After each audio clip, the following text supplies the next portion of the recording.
Assalamualaikum warahmatullahi wabarakatuh. Kami di sini akan menjelaskan tentang penyuluhan silase limbah sayuran. Kami dari kelompok I5 yang beranggota 5 orang atas nama Andika Gilang Ramadan, Ruli Ali Faidar, Rizky Hermawan, Sultan Hasanuddin, dan Wahyu Agung Saputra.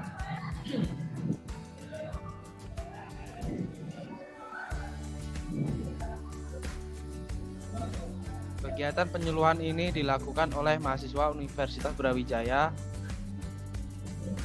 Malang. Penyuluhan merupakan suatu bentuk kerjasama antar perangkat desa dengan pemerintah daerah.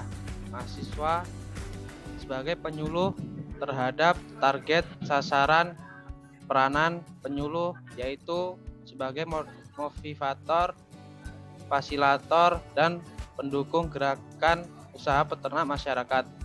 Sasaran penyuluhan ini untuk masyarakat Bandung yang mayoritas penduduknya sebagai pedagang. Pertanian belum memberikan perhatian terhadap manfaat limbah sayuran. Tujuan penyuluhan ini untuk para ternak lokal terhadap manfaat limbah sayuran yang melimpah di pasar Kota Bandung. Tempat dan waktu pelaksanaan penyuluhan yaitu penyuluhan ini akan dilaksanakan di Desa Cibadak, Kecamatan Astana Anyar, Bandung, Jawa Barat, yang bertempat di Kota Balai Desa Cibadak. Penyuluhan ini dilaksanakan pada periode Mei 2021. Waktu pelaksanaan penyuluhan akan dimulai pada tanggal 13 April 2021 sampai dengan selesai. Materi dari penyuluhan ini yang pertama limbah sayuran. Limbah sayuran yang berasal dari pasar tradisional yang merupakan sisa penjualan maupun yang sudah tidak terpakai lagi, terbuang begitu saja, tidak dimanfaatkan dengan baik. Limbah sayuran pasar merupakan sisa-sisa sayuran yang tidak terjual, hasil penyiangan maupun bagian dari sayuran yang tidak dimanfaatkan untuk konsumsi manusia. Selain mengotori lingkungan, limbah sayuran pasar dengan sifatnya yang mudah membusuk, mengakibatkan pencemaran lingkungan berupa bau yang tidak sedap. Selama ini, limbah sayuran pasar menjadi sumber masalah bagi upaya mewujudkan kebersihan dan kesehatan masyarakat. Pemanfaatan limbah sayuran sebagai pakan yang tidak bernilai ekonomis dengan tujuan untuk menekan biaya usaha tani dan peternak.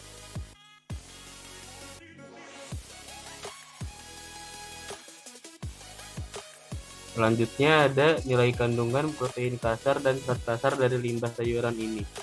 Setara dengan beberapa hijauan pakan seperti rumput gajah dengan protein kasar sebanyak 13,69% dan serat kasar sebanyak 35,89% seperti pada penelitian Purbowati dan kawan-kawan. Atau rumput Setaria dengan protein kasar 14,30% dan serat kasar 25,50% seperti pada penelitian Muktiani dan kawan-kawan. Di samping potensi tersebut, limbah sayuran memiliki beberapa kelemahan sebagai pakan. Antara lainnya mempunyai kadar air yang tinggi, yaitu sebanyak 91,56%, yang menyebabkan cepat busuk sehingga kualitasnya sebagai pakan cepat menurun. Limbah sayur yang tidak bisa diberikan langsung kepada ternak perlu diolah terlebih dahulu untuk mempertahankan kualitasnya. Kendala lain dalam memanfaatkan limbah sayuran pasar sebagai pakan adalah kandungan logam berat timbal atau Pb yang cukup tinggi.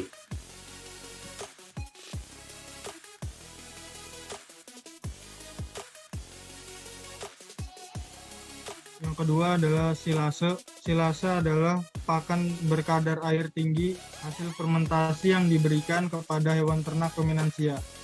Silase dapat dibuat dengan menempatkan potongan hijauan di dalam silo, menumpukannya dengan ditutup plastik, atau dengan membungkusnya menggunakan gulungan besar atau balik. Silase merupakan bahan pakan dari hijauan pakan ternak maupun dari limbah pertanian yang diawetkan melalui proses fermentasi anaerob dengan kandungan air 60 sampai dengan 70%. Pembuatan silase dilakukan dengan menggunakan starter berupa Lactobacillus bulgaricus sebanyak 5 mili dan aditif dedak sebanyak 5%. Selanjutnya diperam atau difermentasikan selama 7 hari. Pengawetan dengan menggunakan silase merupakan metode pengawetan limbah sayuran pasar sebagai pengganti rumput.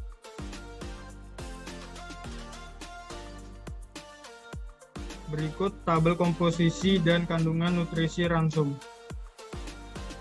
Untuk hasilnya T0 sama dengan rumput 50% konsentrat, T1 50% silase limbah sayur ditambah 50% konsentrat, T2 sama dengan T1 ditambah mineral Zn ditambah Cr, T3 sama dengan ditambah T2 alginat.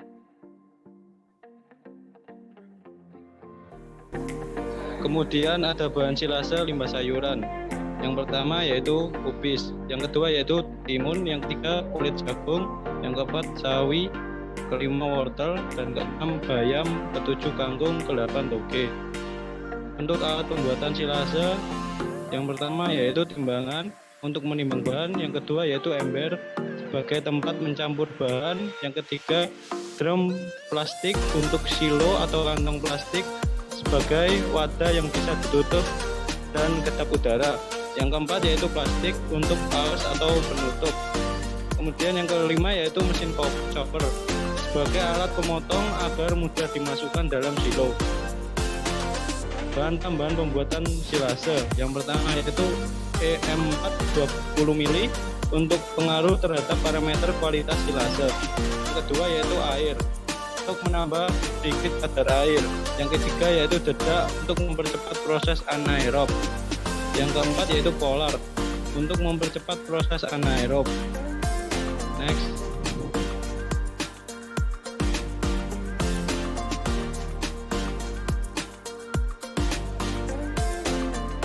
Kemudian selanjutnya yaitu metode silase.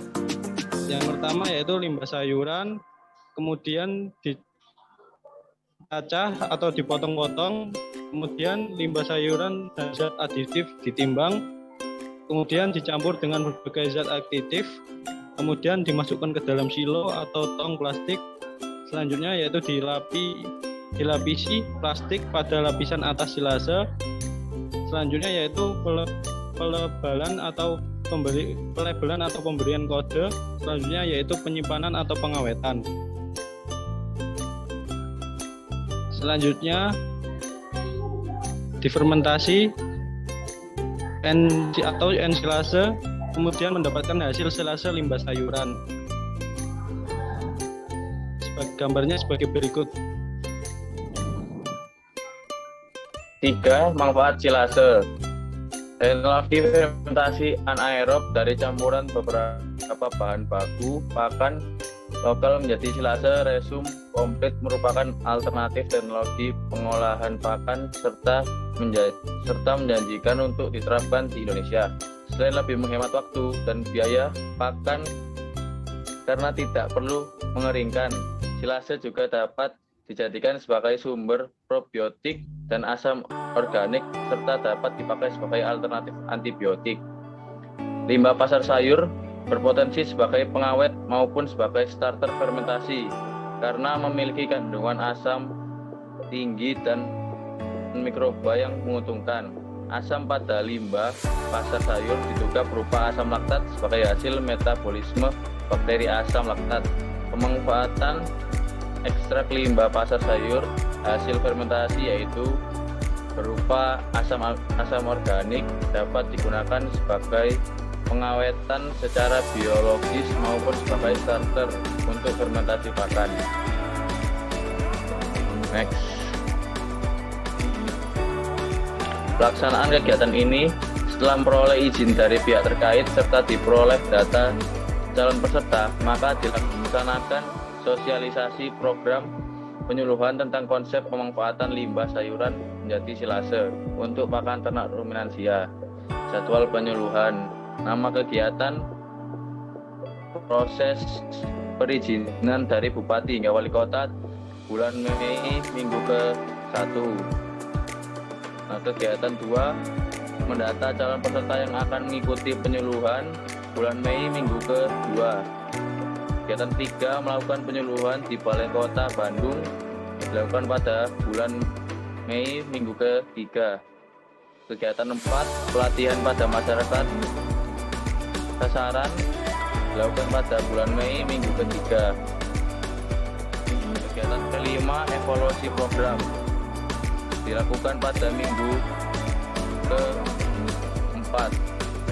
Kegiatan terakhir, menyebarluaskan poster mengenai metode pembuatan silase limbah sayur pasar sebagai alternatif pangan hijauan pakan ternak ruminansia untuk mengurangi limbah pedagang pasar peternakan lokal setempat, dilakukan pada bulan Mei minggu ke-4.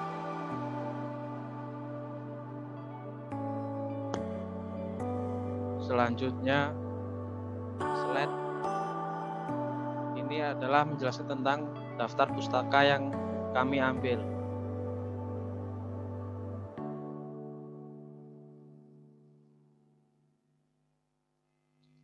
Mungkin itu saja dari kelompok kami. Sekian. Wassalamualaikum warahmatullahi wabarakatuh.